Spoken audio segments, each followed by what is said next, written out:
I forbindelse med renovering af vores opgange har vi i samarbejde med Myrna Havn, der er vores arkitekt på det her projekt, fundet ud af, at vi skal til at opsætte glødelamper eller glødepærer som loftbelysning på hovedtrapperne.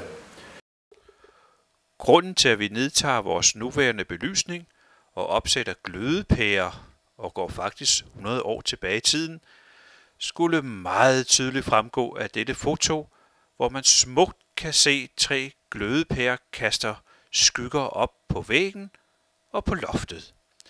Denne effekt vil Myrna Havn bruge til at gøre væggene mere silkeagtige at se på, ved at der kommer skyggepartier, samt at lyset fra en glødepære er mere korrekt i forhold til lyset fra energisparepærer. Hvor tit er man ikke kommet ind i en opgang, hvor lyset kan virke meget fladt og ligegyldigt. Før i tiden der har vi haft, hvis man kan se herhenne, så har vi haft sparepærer. Sparepærerne, dem har vi haft tændt hele natten, sådan 8 timer. Det kan man selvfølgelig ikke gøre med glødepærer, da de bruger meget mere strøm. Derfor skal vi jo til at slukke for lyset, når der ikke er nogen på opgangene. Det kan man gøre på 2 måder. Man kan gøre det med en bevægelsessensor, der registrerer på hver opgang, hvad der foregår af trafik, eller man kan gøre det med noget nyt, der hedder en lydsensor. Nu er vi kommet ned på første sal, og der hænger så en af mikrofonerne, der lytter.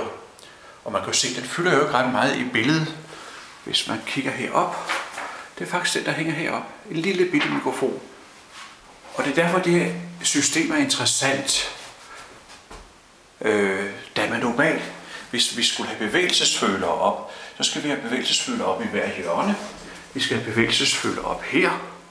Vi skal måske have en bevægelsesføler op her, for at kunne følge med trafikken, der foregår på trappen hernede. Og da man også har elevator i 2 af opgangene, så kan der godt komme nogle ret krøllede hjørner. Men sådan et system som det her, det kan lytte ind i alle hjørnerne og registrere bare den mindste bevægelse. Og det er det, vi er ved at teste i øjeblikket, så hvis nogen med stor forundring kommer forbi nummer 9, og der hænger en kuffert, så er det ikke noget med historie, det flyvende kuffert.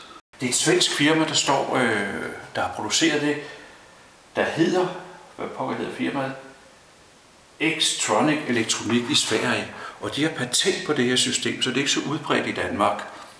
Det er ikke set så mange steder, og derfor så er vi så lige påpasselige og skal lige teste systemet og se, hvordan det fungerer. Og der har vi lånt kufferten. Det er et firma, der hedder Vampe, og Vesterværk, der er ude at sætte det op. Og så har vi en prøveperiode af at teste det. Nu vil jeg prøve at teste, det virkede, det akustiske lydsystem. Det bliver en knaldhård test, og det bliver med minimale lyde.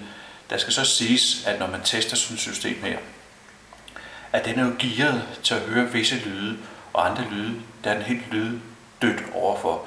Det vil sige, sådan noget som nøgler, knirken, ting, der foregår på en hovedtrappe, det er den programmeret til at lytte efter. Og alle andre lyde, det hører den ikke, der er den totalt døv.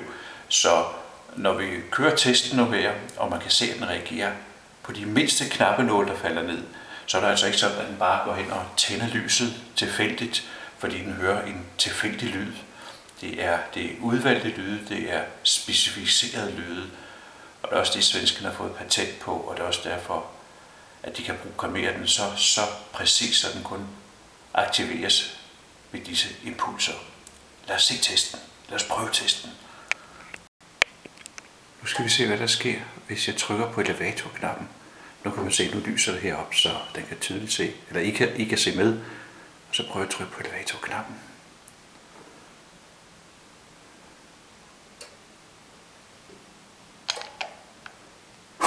Jeg kom ikke engang i nærheden af elevatorknappen, så tændte lyset. Jeg prøver lige igen.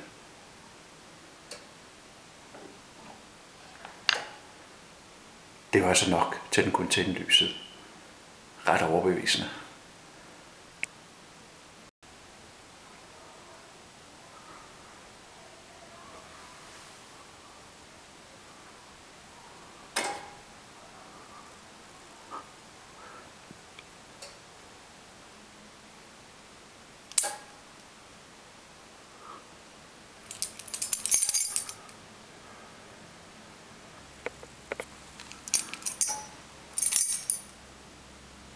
der så den, at den tændte lyset lige med det samme, når den hørte nogle nøgler. Nu prøver vi en gang til meget forsigtigt at tage nøglerne frem. Så skal den lige slukke, og så ser vi, om den tænder.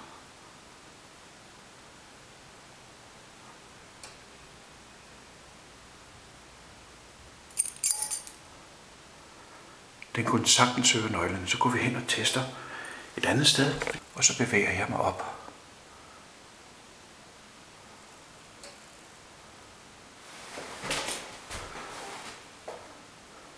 Der er tænden også igen, og det er så på strømpesokker, jeg går op. Og så selvfølgelig er det også, hvis man har kontakt med en dør.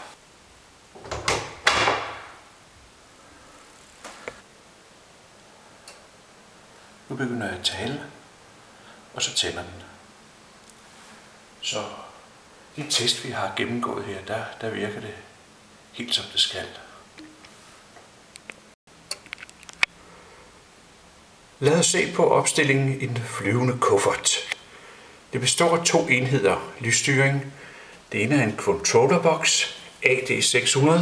Denne her boks. Ja, hvis vi lukker boksen, kan man se, at der er adgang til 36 ledninger. Vi bruger kun 4 af dem, så den kan styre mange andre funktioner. Så har vi her den udvendige mikrofon, der skal lytte til, hvad der foregår i trappeopgangen. Og den fungerer på følgende måde. Hvis man ser den her grønne indikator, der lyser nu, det fortæller, at den kan høre min stemme. Og det lytter den efter fra 6000 Hz til 7000 Hz. Alt andet filtrerer den fra. Så har den en lav frekvens, det er den røde diode her. Og der lytter den efter trykbølger. Det kan være en dør, der åbner. Altså hertz fra 0 til 3 hertz. Det kaldes også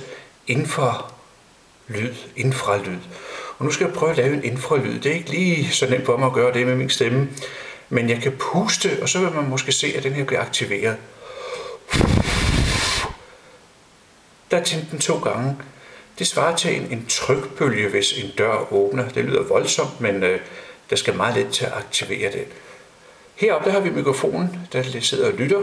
Og denne her enhed vil så være på 2 af de her på for eksempel 4. sal og på 1. sal. Derved slipper man jo også for en, hvis der havde været bevægelseføler, at der skulle være bevægelseføler på hver etage. Og herhen har vi controlleren, der hører til. Vi åbner den lige, så man kan se den her. Der kan man se, at der er 2 lysdioder, der lyser i øjeblikket rødt. Det fortæller bare, at den har 2 kanaler, den sender stærkstrøm ud på til at styre lyset med. Den grønne, det er bare, at der er power on på systemet. Så er vi hernede. Det er igen min stemme, der bliver aktiveret her. Og den røde beregner i mikrosekunder, om den skal tænde for lyset ved at høre min stemme. For hvis det er et brøkdel eller et sekund, så vil den ikke aktivere den her. Eller den vil aktivere den, men den vil ikke aktivere den grønne for at spare på strømmen. Det er stort set sådan her, det fungerer. Og nu kan jeg prøve at være stille. Så kan man se, at den slukker. Og så når jeg siger noget igen, så tænder den.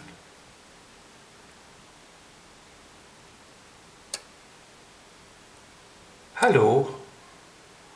Så tændte den. Skal vi prøve det igen?